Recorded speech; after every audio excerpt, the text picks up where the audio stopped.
পবিত্র ঈদ উপলক্ষে আগরতলা গেদুমিয়া মসজিদে নামাজ আদায়।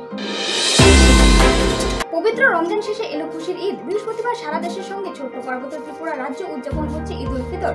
এরই মধ্যে ঈদের আত্মীয় স্বজনদের সঙ্গে ভাগাভাগি করে নিতে আগরতলা শহরাঞ্চলে বেশিরভাগ মানুষ ছুটে গেছে গ্রামের বাড়িতে। ঈদ খুশি নিয়েই হাজির হয়। সেই ঈদের খুশি ছড়িয়ে পড়ে পরিবারের আত্মীয় স্বজন ও বন্ধুদের নিয়ে এক মহামিলনের সীমানায়। ঈদ অর্থ আনন্দ, আর ফিতর বলতে রোজার সমাপ্তি কিংবা স্বাভাবিক অবস্থায় ফিরে যাওয়ার উদ্দেশ্য। পবিত্র রমজান মাসে রোজা রাখার পর ইসলাম ধর্মাবলম্বী মানুষেরা মাসের শেষে ঈদ উল ফিতর পালন করেন। পবিত্র ঈদ উল ফিতর উপলক্ষে বৃহস্পতিবার সকালে আগরতলা গেদুমিয়া মসজিদে আল্লাহর কাছে নামাজ আদায় করেন সকল মুসলিম ধর্মাবলম্বী মানুষরা।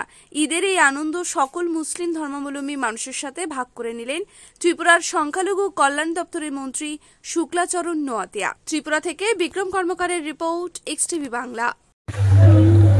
আজকে পবিত্র ঈদ উল ফিতর। আজকে সারা পৃথিবীর মুসলমানদের এক মাস ধারাবাহিক রমজান মাসের উপবাসের মাধ্যমে এবং সমস্ত পাপ থেকে বিরত থাকার অনুশীলনের মাধ্যমে এক মাস রোজা রাখার পরে আল্লাহ তাআলার পক্ষ থেকে একটা বিশেষ উপহার ঈদ উল ফিতরের আনন্দের দিন হিসেবে আসে। আজকের এই আনন্দের দিনে রাজ্যের এবং রাষ্ট্রের যে যেখানে অবস্থান করছেন সকলকে জানাই আন্তরিক ঈদের শুভেচ্ছা এবং ঈদ মোবারকবাদ। আজকে এই ঈদ উল ফিতরের দিনে আমরা রাজ্যের এবং রাষ্ট্রের সকল অংশের মানুষের জন্য শান্তি সম্প্রীতি। মুসলিম সম্প্রদায়ের জন্য বিশেষ একটা গুরুত্বপূর্ণ দিন এবং তাদের সারা রাজ্যে এবং সারা দেশে সারা পৃথিবীতে আজকের দিনে মুসলিমদের জন্য এটা আনন্দের দিন যে এক মাস ধরে তারা উপবাস থাকত এবং বিভিন্ন তাদের ধর্মীয় নিয়ম কানুনগুলি মেনটেনেন্স করতো। তাই আজকে এক মাস পরে তাদের এটা ধর্মীয় একটা বড় উৎসব ঈদ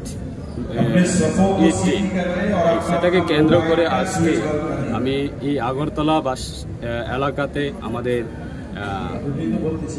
কি বলে এটা গেদুমিয়া মসজিদ, সেখানে আমরা সমস্ত মুসলিম ভাইদের সঙ্গে তাদের উৎসবে আমিও অংশগ্রহণ করেছি।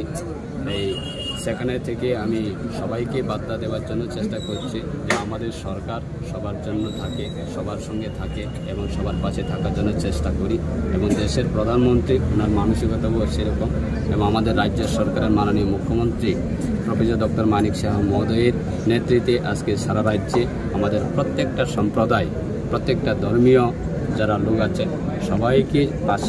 সবাই পাশে থাকা এবং সবাইকে সঙ্গে নিয়ে চলা, সেটাই আমাদের বার্তা। তাই তার কারণে আজকে আমি এজ এ মাইনরিটি মিনিস্টার হিসাবে তাদের সঙ্গে আজকে ঈদ শুভেচ্ছা দেওয়ার জন্য আমি এসেছি। তাই সবাইকে আশা রাখবো আগামী দিনে যাতে প্রত্যেকটা মুসলিম সম্প্রদায়ের জন্য, মুসলিম ধর্মীয়র জন্য যাতে ভগবান আল্লাহ সবার জন্য যাতে মঙ্গল করে সেই বার্তা দেওয়ার জন্য আমি আজকে এখানে এসেছি।